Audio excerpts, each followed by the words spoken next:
Do you like to cast spells? Do you like to eat and or drink dice? Well then boy do I have the product for you. Let me show you how to make these awesome mana potion dice rollers and a couple optional rules that might make your D&D game more fun.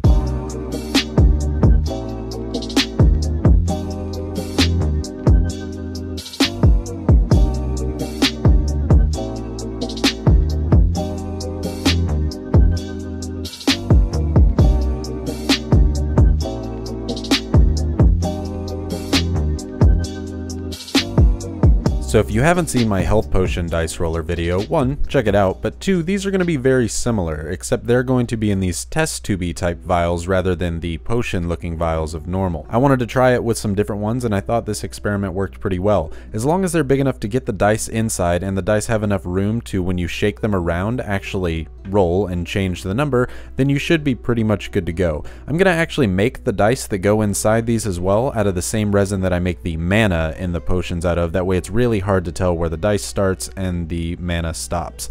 Now, you don't have to make your own dice, but if you want to learn how to do that, I've got a ton of videos showing you how to do that, like how to make your own sharp edge dice molds.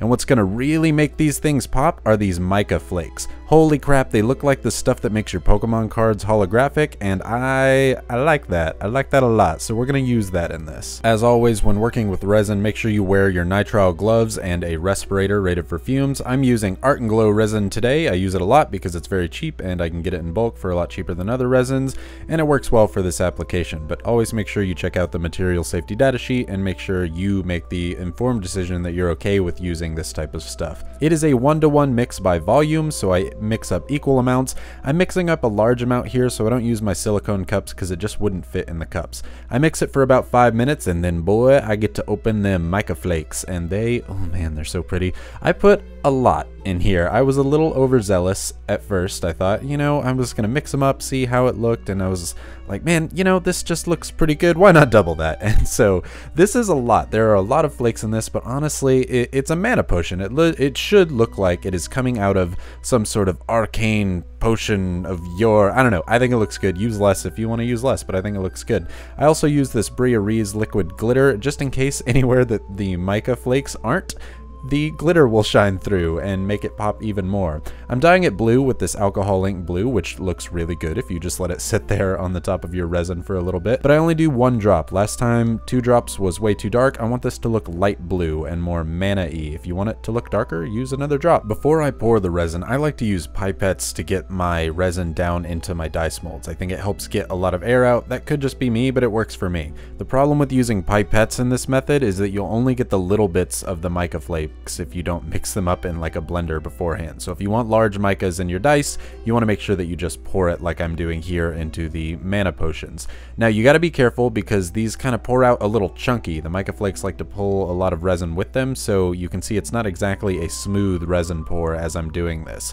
I had to end up pouring 1 extra one. Luckily I made enough resin because this kind of chunky pour caused some of the resin to hit the side of the potion, and I just wanted these things to look perfect, but luckily I had extra resin, so I poured a 4th one and it all turned out okay. Now you don't have to use a pressure pot for these things, but I like to because it'll get rid of bubbles. And oh, look at that new little sticker of a dice goblin. Isn't that pretty?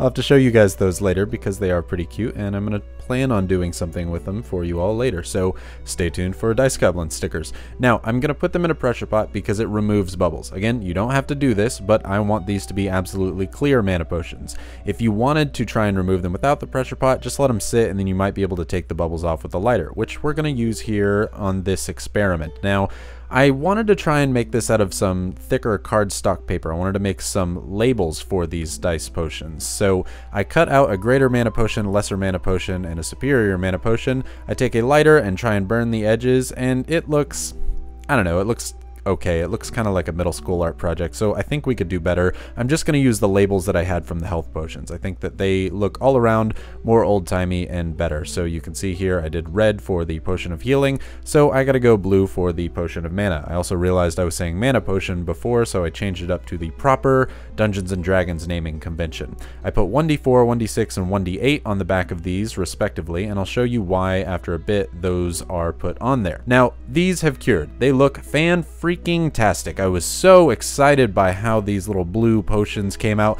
The Mica Flakes in there look just phenomenal. They shake up the dice just fine. It's got a nice, perfectly flat platform there for the dice to roll on. There's a few bubbles that are on the top that didn't quite get popped in the pressure pot. Not sure why, but oh well. Now we can move on to the actual mana dice that are going to be in the potions. Now, I think they look great. I think they look like they are mana versions of my Tesseract Sharp Edge dice. I take some hobby shears after they have been in the pressure pot for 24 hours, enough to where the resin is still a little bit soft and it's easy to get these chipped off or cut off, because after I do that, I take an X-Acto knife and try and cut as flush as I can up against the dice. Then I sand and polish the dice, and I've got a video on that if you want to check that out. So now I'm going to take some rose gold metallic paint. I think it will pop on the dice without detracting too much from the super overall blue shininess. I think it will complement extremely well, and to do that, I take a paintbrush, dip a little bit into the paint, put it on the number, and then wipe away the excess with my finger. It gets it pretty good. These don't have to be perfect because they're going to be in little potions, so it's not all that big a deal if they're not.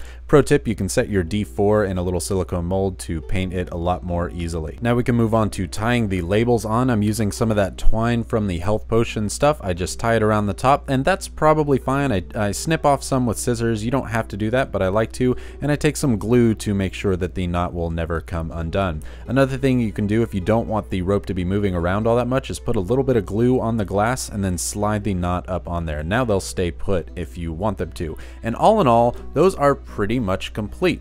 Now the optional rule with these mana potions that I've seen online and kind of altered to my own liking is that these potions restore spell slots. So if you roll a D4 potion, you get 4 spell slots, either 1 4th level spell or 4 1st level spells if you roll a 4. If you roll a D6 or a greater one, you can get up to 6 spell slots, or a D8, you can get 1 to 8 spell slots. I didn't put a D10 or anything higher because I don't think that you should ever be able to get a 9th level spell just from a potion. Now if you really want to up the game on these, you could also make your own glitter swirling dice like these, or any other dice will really work. I just wanted to make the blue ones so that they blend in a little bit better, but that's up to you. So before I share with you the results of my dice making skills in a close-up fashion, let's take a closer look at our sponsor, and our very first sponsor, Skillshare. I've been asked to do sponsored videos for a while now, but I've been waiting for one that actually fits with what we do here on the channel, and that's learn things. Skillshare reached out to me and said they wanted to do a sponsored video, and I said, alright, let's have our first sponsor. So if you've never been on YouTube or live under a rock, you might never have heard of Skillshare, and Skillshare is an online learning community that offers membership that actually gives you something with those memberships. It's a way to kind of explore, grow, and do real projects rather than just video platforms to learn like this, like what I do.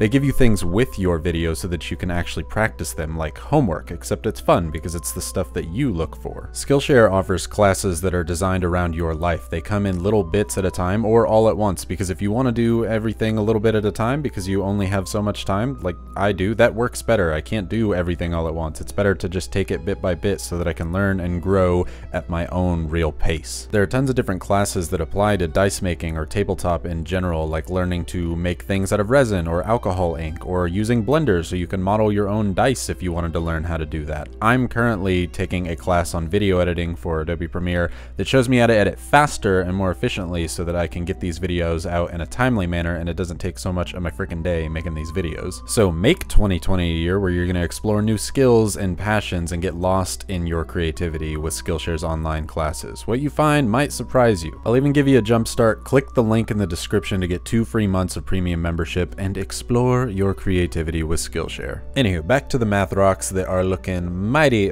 pretty. I think the rose gold really does complement these, and gosh dang, if those Mica Flakes aren't some of my new favorite things to use. I have seen tons of dice makers use them to great effects. I was honestly afraid that they would either float or sink, but I didn't notice them move around at all in the resin. Pretty much where they were put is where they stayed, so these are really pretty beginner friendly if you want to learn to put new things in your dice, to learn to make something more interesting than just transparent or opaque dice. Now I didn't glue the lids down because I wanted to have the option of rolling these out on the table if I ever wanted to pop the lid off or to put new dice in there, but I mean, you do you. If you want to seal them up for all eternity, then these are your dice potions. You know how to make them, you know how to make the health potion one. You are a full-fledged artificer / alchemist now. Thank you so much for watching, I really appreciate it. Maybe subscribe if you want to see some more dice making content like this in the future, or any other tabletop related stuff, because I do other stuff, though it doesn't seem like it lately. I've just been having a lot of fun with this dice making stuff. If you want to check out how to make your own dice, I've got a video for that. I've also got, again, as I said, one to make your own health potions or any other really cool stuff. And maybe I might do what you want to do. So tell me what you might want to see in the comments down below. I'd be happy to check those out. By the by, we recently hit 80,000 subscribers, which is absolutely bananas to think that there are 80,000 amazing dice goblins in the army out there. So from the bottom of my heart, thank you so much. I hope that you have a fantastic day.